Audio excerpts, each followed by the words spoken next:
Okay mga kamaster, welcome to Kamaster TV. Nung nakaraan, tinuruan ko kayong gumawa ng basic motor control, start-stop circuit. Ngayon naman ang topic natin is kung paano gumawa ng Y-delta circuit. Kung hindi nyo pa napapanood yung aking ginawang basic start-stop circuit, inire-recommend ko na panoorin nyo ito. Dahil di rin naman nalalayo ang ating Y-delta sa start-stop circuit. Dahil start-stop circuit lang din ang ating pagkukunan. Itong main contactor natin is, ang concept nito is start-stop circuit lang din to. Bali, start-stop circuit, magdadagdag lang tayo ng dalawang contactor. Isang contactor para sa Y natin at isang contactor para naman sa ating delta. At syempre, isang timer. Ngayon, kung marunong na kayo dun sa ating basic start-stop circuit, pwede na tayo mag-proceed sa ating Y-delta. First step is, kailangan lang natin i-jumper yung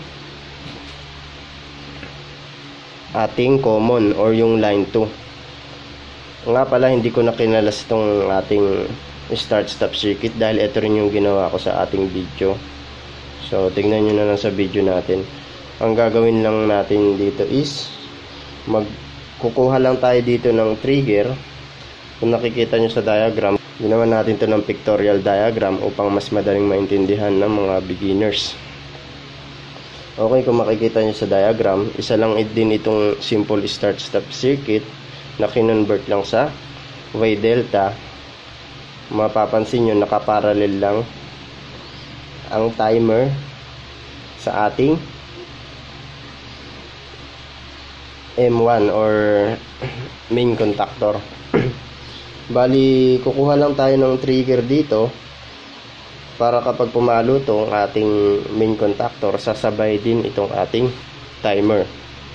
Bali, ang first step natin is i-jumper muna natin yung ating mga common. Kuha tayong trigger dito sa A2. Ito yung pinaka-common natin, yung A2. Yan. Ipaparallel lang natin to sa ating timer. May tatlong klase pala tayong timer. May electrical timer, may mechanical, at may electronic timer. Itong nakikita nyo, yung maliit na to, itong ginagamit natin is, yan yung electronic timer natin na tawag. Okay. From A2, ipapasok agad natin siya ng A2 ng ating delta contactor. Sundan nyo lang sa ating diagram. Nakikita nyo dyan sa inyong screen. Makikita nyo dyan yung masasabayan nyo dyan yung ating ginagawa. Dahil mas magulo ang ating wirings, mag-focus na lang kayo sa ating diagram para mas maintindihan nyo yung ginagawa natin. Itong nilagay ko sa A2 na wire, aabangan ko na agad siya papunta ng Y contactor naman ng A2. Jumper na natin yung common nya. Connect na natin lahat ng ating common. Dahil may isa pa tayong may timer pa tayo na kailangan lagyan ng A2 supply. Aabangan ko ulit to. Dito ko naman siya ilalagay sa Y contactor. Dito ko nilagay yung A2 ng para sa ating timer sa ating Y contactor dahil kadalasan, kung mapapansin nyo sa mga panel board, ini-install siya ang ating timer malapit sa contactor ng Y natin, Y contactor. Pero kung kahit saan nyo naman siya ilagay, basta A2, gagana rin naman yan. Okay, lagay natin sa A2. Ito ang A2 ng ating timer, electronic timer. Yan. Kung makikita nyo, ayan, ang ating A2 ito.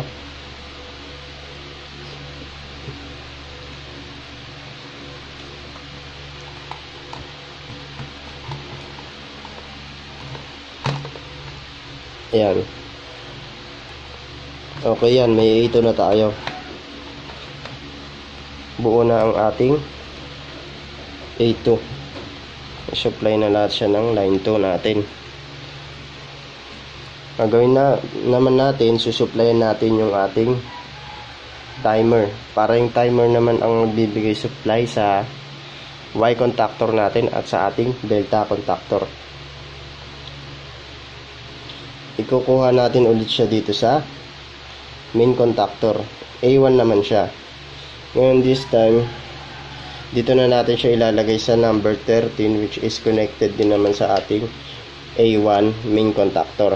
Ibig sabihin line 1 din to na nakakonekta sa A1 ng main contactor. Kasi dalawa na yung nakalagay dito sa ating A1 terminals. Dalawa na yung nakalagay na wire. So, dito na natin siya ilalagay sa number 13. Ang mahalaga lang, masunod natin yung ating diagram kung hanggat maaari. Kasi minsan, in reality, nawawala, lalo pagka yung sira na yung mga contact ng contactor. Ang ginagawa ng technician, i-divert na yan sa ibang auxiliary contact. O minsan, ginagawa pa nila kung wala na talagang contact na lalagay na lang ng relay. Okay, itong number 13 A1 natin, lalagay natin siya diretso sa timer. Kasi kung mapapansin nyo dyan sa ating diagram, yung timer natin nakaparallel lang sa ating main contactor.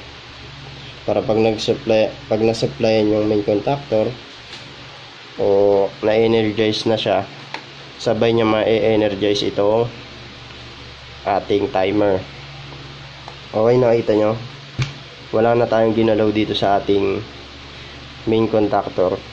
Ang nangyari lang, kumuha lang tayo ng trigger niya or ng supply niya na A1 at A2 at pinarallel natin dito sa ating timer. Kaya hiniwalay ko siya para mas hindi masyado magulo. Mas maintindihan natin. Okay, ayan. Ngayon may supply na ang ating timer. Mula dito, susupply naman natin itong dalawang contactor natin na Y at delta. Okay, kuha tayo ng wire. Unahin natin is ang ating Y. Makikita nyo dito sa ating electronic timer, ang number ng ating Y is number 18. Dito, number 18.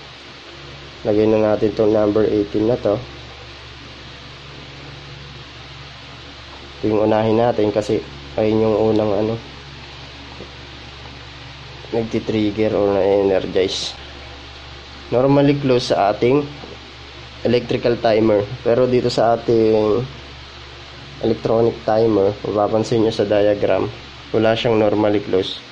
Mapapansin nyo sa mga tagging nya, panay normally open siya. Pag nasusuplayan, saka lang ito masusupply normally open, magiging close, hindi katulad sa ating electrical timer. Ngayon kumuha tayo dito sa ating Y, itong para sa ating Y, naglagay na tayo ng wire.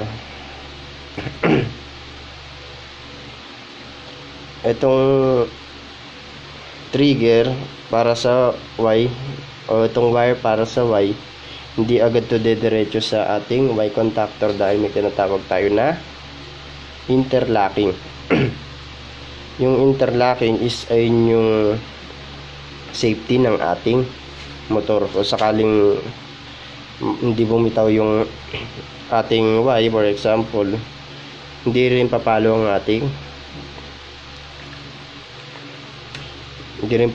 ating delta contactor. Dahil pag sabay yan, pumalong dalawa na yan, shorted yun, sabog yung ating control circuit o kabuuan ng circuit natin, sama yung power circuit. So ngayon itong Y,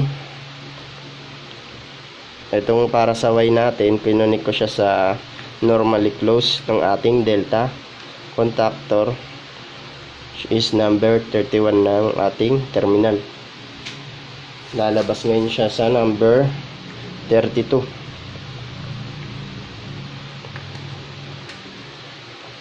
Pasensya na kayo sa ating wiring, sundan nyo na lang din sa ating diagram na nakikita nyo dyan sa inyong mga screen, dahil hindi tayo nagpuputol ng wire, sayang kasi.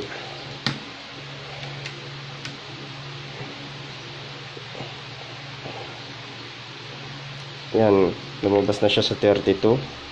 Then saka ngayon siya pupunta ng ating Y contactor, dahil kasi ito yung unang pumapalo or nagtitrigger o nag-energize sa ating control circuit A1 ng ating Y contactor. Ayan, kabit na ang ating A1 contactor. Sabihin, okay na to, wala tayong problema dito. Medyo ilalim natin.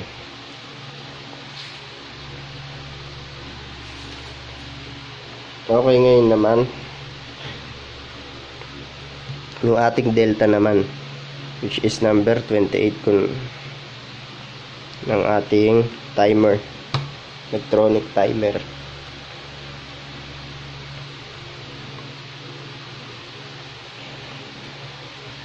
Number 28. So the same din kanina, hindi agad dediretso ng ating delta contactor dahil may tinatawag tayong na interlocking. So padadaanin din natin siya sa normally close ng ating Y contactor naman kanina sa delta. Alternate lang siya. Number 13, or sorry, sa kabila pala to, pero normally close din. Number 21 ng ating terminal ng Y contactor. Lalabas naman siya sa number 22, normally close ng ating Y contactor.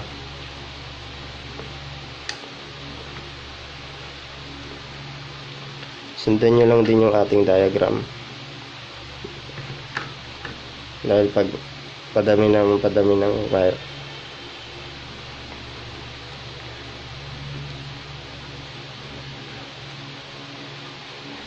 lumabas tayo sa 22, normally close ng Y contactor. Saka naman siya papasok sa ating A1 delta contactor.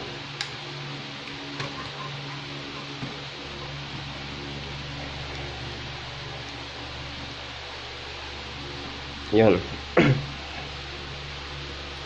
At may nakalimutan pa akong isa. Ito pala ang electronic timer, o kahit dun sa ating mga electrical timer, kailangan natin supplyan yung common niya. Dahil dun sa common kukuha ng supply itong ating delta and Y contactor. Ito kasing A1 natin dito, itong A1 natin dito kasi magsusupply lang siya sa coil ng ating timer. So kailangan natin i-common sa ating number 17 terminal para magsupply ang Y at ang ating delta contactor, common or jumper.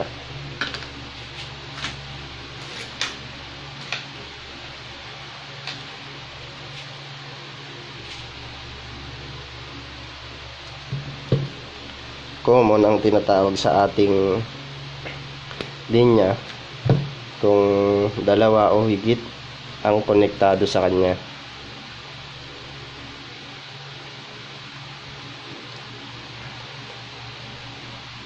Lagyan ko tong common ko para magka-supply yung ating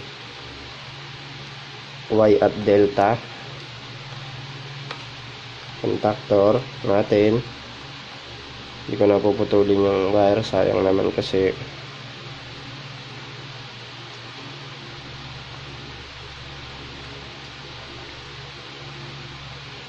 i-jumper ko din siya, so i-jumper ko din siya sa A1 ang ating timer, on delay timer. Sikip yung butas.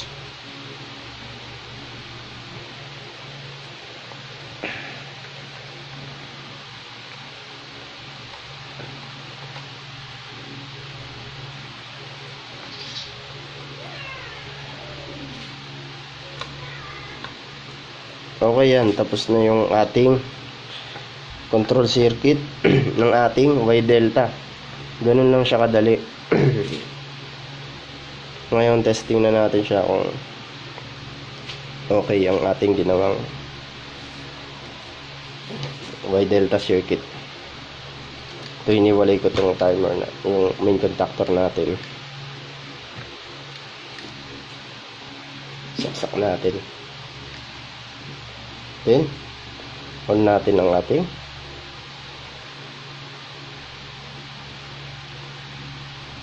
circuit breaker. Pag gagawa kayo, especially sa mga beginner, huwag nyo kakalimutan maglagay ng circuit breaker. Okay, ngayon testingin na natin siya. Pindutin ko itong start button natin. Kita nyo, pumalo ang ating main contactor. Kasabay nun ng ating Y contactor. Then nagbilang yung ating timer, depende sa ating settings. Pumalo naman ang ating delta contactor. Ganun kasi yung function ng ating Y delta circuit. Sabay na papalo ang ating Y contactor. Sunod nun ang ating delta contactor naman, kasabay ang ating main contactor, para mabago nito ang configuration ng ating motor windings from Y to delta. Okay, ano nga ba ang sinasabing Y delta circuit? Para saan ba ito? Saan ba ginagamit to?